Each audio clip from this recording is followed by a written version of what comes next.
peuple de Dieu, grande est ma joie de vous retrouver une fois de plus sur ce plateau de Semences de foi.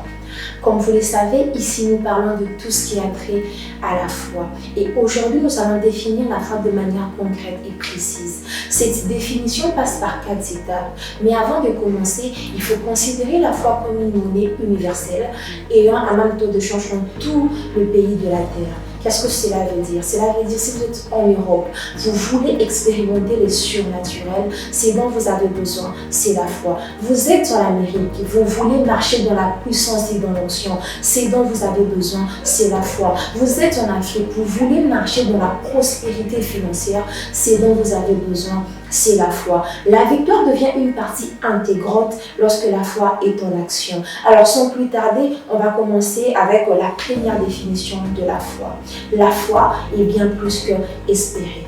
Une foi ferme est bien plus que de l'espérance. La foi est la transformation de l'espérance en certitude. Qu'est-ce que la Bible nous dit? La Bible nous dit que la foi est la ferme assurance de choses qu'on espère. Ce n'est pas espérer de choses. Certes, l'espérance précède la foi, mais elle ne change rien dans la vie d'un humain. Parce que ce que Dieu recherche, c'est votre foi. Qu'est-ce que Jésus nous dit dans Marc 11:24?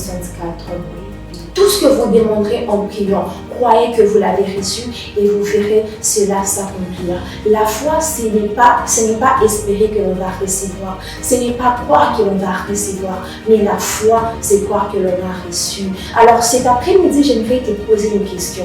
À quel stade êtes-vous? À quel stade êtes-vous dans la foi? Est-ce que vous êtes en train d'espérer ou est-ce que vous êtes en train de réellement croire? Ou est-ce que vous avez une foi ferme? Si vous êtes encore au stade d'espérer, il est temps de quitter de l'espérance à cette foi ferme, car c'est ça qui attirera les faveurs de Dieu dans votre vie. C'était Kekle Montagne Kazile, que Dieu vous bénisse.